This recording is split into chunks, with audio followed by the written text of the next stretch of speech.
Մեծարգո վարչապետ, հարցը սողում եմ ձեզ, Հայաստանի Հանրապետության գույքի կառավարման համակարգի ներքո 400 միլիարդից ավել գույք կա կուտակված, որոնց մեծ մասը ոչ վարձով է տրվում, ոչ վաճառվում է, ոչ էլ տեղյակ ենք, թե ինչի մասին է խոսքը։ Բայց երբ որ դիտում ենք Հայաստանի Հանրապետությունում մասնավոր սեկտորի կողմից, գործակալությունների կողմից անշարժ գույքի, տեսնում ենք, որ տարեկան մոտավորապես առք ու վաճառք կատարվել է մինչև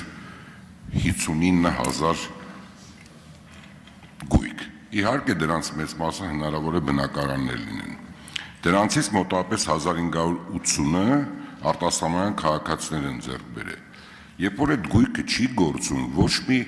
գեներացիա չի կատարվում, հարկ չի վճարվում, աշխատատեղ չի ստեղծվում, հնարավոր չի դրանք հանձնենք մասնավոր սեկտորին, նրանք կառավարեն, նրանք վաճառեն, նրանք վարձով տան, նրանք վերանորոգեն, որտեղ վերանորոգման դեպքում մուլտիպլիկատիվ էֆեկտ է սկսում, ցեմենտ են օգտագործում, արմատուրա, մալուխներ են օգտագործում, մարդիկ են աշխատում։ Ես կարծում եմ, սա մեր ուշադրության կենտրոնում պետք է լինի, եւ ես խնդրում եմ, որպես երկրի վարչապետ, դուք սա առանձին քննարկման թեմա դարձնեք, ինչի պետք է պետական ունեցվածքը այս կարգի մի կողմ դրված լինի եւ ոչ մի գեներացիա չապահովի Հայաստանի Հանրապետությանը։ Հարցին կպատասխանի վարչապետ Նիկոլ Փաշինյանը։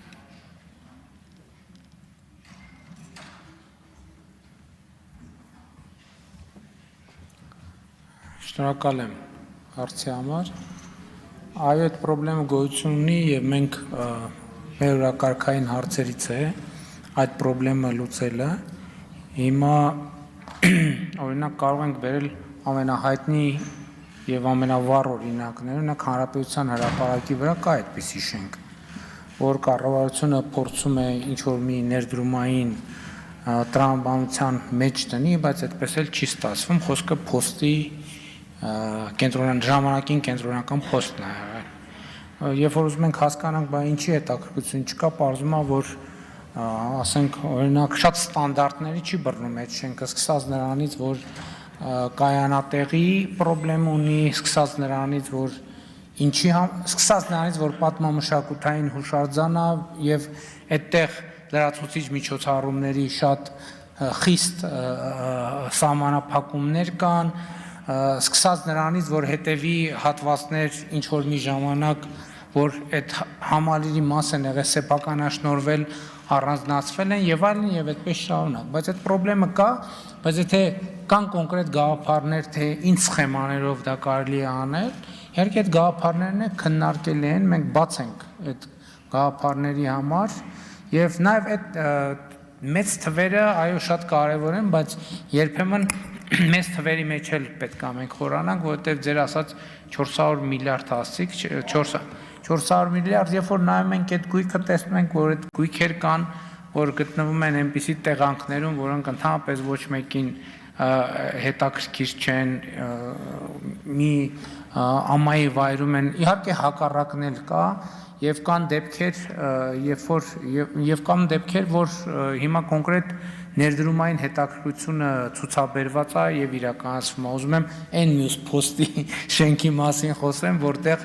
առևտրի համաշխարհային կենտրոն բրենդի ներքո մենք նախագիծ ունենք, որը առաջիկայում պետք է իրագործվի։ Այո, այդ իրականում շատ նուրբ եւ բարդ գործընթաց է եւ մենք այդտեղ խնդիր ունենք։ Մենք խնդիր ունենք, որ ասենք Երևանի կենտրոնում գտնվող համալիրներ դրվել է մասնավորեցման եւ կամ հետաքրքրություն չի ցուցաբերվել։ Եղել են հիմա կոնկրետ ունենք իրավիճակներ, երբ որ մենք մի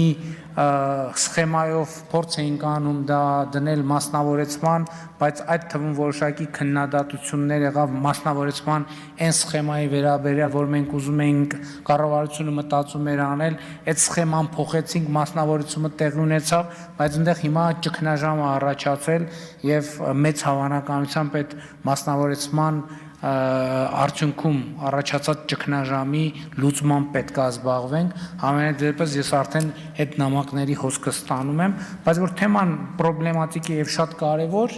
այդ միանշանակի, բայց ուզում եմ ասել նաև, որ եթե ես չեմ սխալվում, 2024 թվականին պետական գույքի կառավարման տողով պետական բյուջեի եկամուտները էականորեն աճել են, մոտավորապես եթե չեմ սխալվում 20 միլիարդ դրամի եկամուտ ենք ունեցել պետական գույքի կառավարումից, ինչը առնվազն նշանակում է, որ այդ հարցը մեզ իրոք շատ հետաքրքրում է։ Եվ մենք փնտրտուքի մեջ ենք եւ սխեմաների ներդրման process-ի մեջ ենք։